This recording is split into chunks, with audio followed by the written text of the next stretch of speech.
تولج الليل في النهار وتولج النهار في الليل وتخرج الحي من الميت وتخرج الميت من الحي وترزق من تشاء بغير حساب.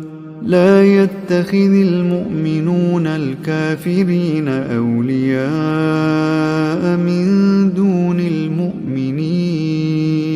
ومن يفعل ذلك فليس من الله في شيء إلا أن تتقوا منهم تقاه ويحذركم الله نفسه وإلى الله المصير. قل إن تخفوا ما في صدوركم أو تبدوه يعلمه الله